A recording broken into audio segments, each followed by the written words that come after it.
आज की कहानी बहुत मज़ेदार और रोचक है। आज की कहानी का नाम है जैसे को तैसा। तो कहानी शुरू करते हैं। सिमकी एक गरीब किसान था। उसका गरीबी के मारे बुरा हाल था। उसके घर में कई दिन तक खाना नसीब नहीं होता था। उसकी पत्नी रोजिया उसे रोज़ समझाती कि समझ और मेहनत से काम किया करो, परंतु सिमकी बहुत ही सीधा, भोला भाला और मासूम था। इसी कारण हर जगह वो धोखा खा जाता था। कहीं सीधेपन के कारण उससे भूल हो जाती तो कहीं कोई उसे धोखा दे देता, जिससे वो अपनी मजदूरी भी पूरी नहीं कमा पाता था। एक दिन सिमकी की पत्नी ने समझाया, क्यों ना तुम अपने मित्र हाजिरी के पास जाकर कोई काम करो, कम से कम वो तुम्हें धोखा तो नहीं देगा। उसके पास ढेर सारी जमीन, घोड़े, बैल हैं। वो तुम्हें खेतों में या जानवरों को देखने का कोई ना कोई काम जरूर दे देगा। फिर हम हर महीने गुजारे लायक कुछ ना कुछ अवश्य कमा लेंगे। अपनी पत्नी की सलाह मानकर सिमकी हाजिरी के पास पहुंच गया। हाजिरी बहुत ही चालाक और स्वार्थी बन चुका था। फिर भी अपनापन दिखाते हुए वो सिमकी से बोला, ठीक है, अपने खेत की जिम्मेदारी मैं तुम्हें देता हूँ। इस पर सारी खेती तुम करोगे।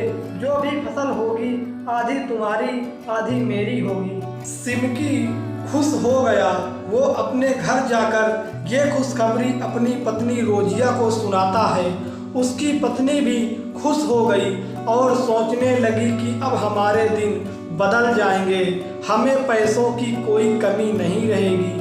अगले दिन सिमकी अपने मित्र फाजरी के पास काम के लिए पहुंच गया। फाजरी ने अपना एक खेत दिखाते हुए बोला, इसमें तुम्हें मेहनत से खेती करनी है, खाद बीज ये सब मैं दे दूंगा। घर के खर्च के लिए तुम्हें कुछ धन भी दूंगा, लेकिन जब फसल तैयार होगी तो आधी मेरी होगी और आधी तुम्हारी। सिमकी राजी हो गया। तब फाजरी बोला, ऐसे ठीक नहीं है, हम लिखित में सौदा कर लेते हैं। फसल का ऊपरी भाग तुम्हारा और जमीन के नीचे का हिस्सा मेरा। सिमकी ने कहा, ठीक है, सौदा तय रहा। सिमकी ने अगले ही दिन से मेहनत से काम करना शुरू कर दिया। उसने फाजरी के दिए हुए बीज धरती में बो दिए। कुछ ही दिनों में पौधे निकल आए। खेत हरा भरा हो उठा। अब सिमकी खूब मेहनत से काम कर रहा था। सोचता था, फसल काटने पर क्या क्या खरीदूंगा। आखिरकार फसल तैयार ही हो गई। भोला सिमकी अपने मित्र की चालाकी अभी तक नहीं भांप सका था। फसल कटते वक्त हाजिरी भी खेत में आ गया। शर्त के मुताबिक फसल का ऊपरी भाग सिमकी को मिलना था और जमीन के नीचे का हिस्सा फाजरी को मिलना था। फाजरी ने चालाकी की थी। उसने सलगम की फसल बोई थी। फसल काटकर 2 बैलगाड़ियां भर दी गई। फाजरी सलगम लेकर बाजार चला गया। वहां उसको अपनी फसल के अच्छे दाम मिले। सिमकी की बैलगाड़ी में बस पत्ते ही पत्ते लदे हुए थे, जिन्हें बाजार में खरीदने वाला कोई नहीं था। जानवरों का चारा खरीदने वालों ने भी बहुत ही थोड़े से पत्ते खरीदे। शाम तक बाकी पत्ते भी सूखने और सड़ने लगे। बेचारा सिमकी दुखी होते हुए घर पहुंचा। पत्नी को सारी बात उसने बताई। वो फाजरी की इस चालाकी को समझकर मन ही मन में बहुत गुस्सा हो रही थी, परंतु कुछ कर नहीं सकती थी। आखिर सिमकी इतना सीधा था कि समझने से बात नहीं बन सकती थी। थोड़े दिन बाद जब सिमकी फिर से फाजरी के खेत में काम करने लगा तो उसने फिर से वही शर्त रखी कि आधी फसल तुम्हारी और आधी मेरी।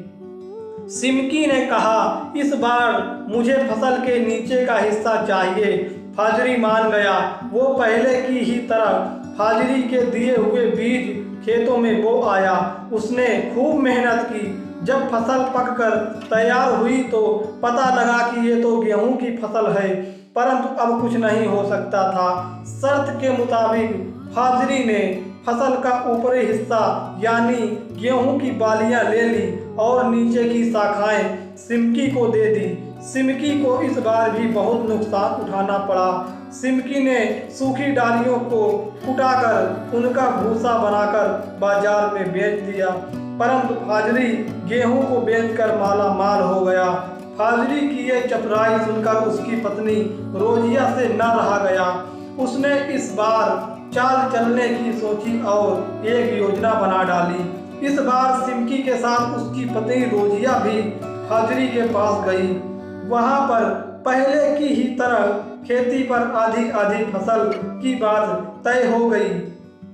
सिमकी ने इस बार फसलों के नीचे का हिस्सा लेना पसंद किया। पत्नी चाहती थी कि सारी शर्तें उसके सामने ही पक्की हों। इसके बाद सिमकी अपनी पत्नी के साथ फाजरी के गोदाम में बीज लेने पहुंच गया। पत्नी ने उनके दिए हुए बीज को बोरा बदलकर दूसरे बीज का बोरा दे दिया और खेतों में जाकर बो दिया। हमेशा की तरह फाजरी इस बार भी खेतों की निराई गुड़ाई देखने नहीं आया। सिमकी ने अपनी पत्नी के साथ मिलकर खेती करना शुरू कर दिया। दिन रात मेहनत करके वो दोनों खेतों में लगे रहते। उनकी मेहनत रंग लाई। फसल पकने पर फाजरी बहुत ही खुशी और घमंड के साथ खेत में आया तो हरी भरी फसल लहराती हुई देखकर वह खुशी से नाचने लगा। परंतु जब फाजरी के मुंशी ने उसके कान में फूंक कर कहा कि इस बार तो सिमकी ने फसल के नीचे का हिस्सा लेना है, तो फाजरी के पैरों के तले से जमीन खिसक गई। फाजरी समझ नहीं पा रहा था कि इस बार धान की फसल के बदले आलू की फसल कैसे हो गई, परंतु सबके सामने वो कुछ नहीं बोल रहा। सामने ही सिमकी की पत्नी खड़ी खड़ी मुस्कुरा रही थी। फिर फसल की कटाई शुरू हुई। शर्त के मुताबिक फसल 2 जगह लादी जाने लगी। इस बार फसल बहुत ही ज़्यादा थी, तो फिर बैलगाड़ी की जगह 2 ट्रकों में फसल को लादा गया। इस ट्रक में आलू लादे जा रहे थे तो दूसरी तरफ उसके पौधे। सिमकी अपनी आलू की फसल लेकर मंडी में पहुंचा तो उसकी फसल बहुत अच्छे दामों में बिकी। सिमकी के साथ उसकी पत्नी भी गई थी। दोनों फसल को बेचकर खुशी खुशी घर लौटे। उधर फाजरी आलू के पौधे मंडी में बेचकर बहुत ही पछता रहा था, क्योंकि उन्हें जानवरों का चारा खरीदने वालों ने भी बहुत ही कम कीमत पर खरीदा। ऐसा पहली बार हुआ था कि फाजरी को झटका लगा हो। इस बार जैसे वो तैसा मिल रहा था, फाजरी ने मन ही मन में यह निश्चय किया कि अगली फसल में वो बदला जरूर निकालेगा।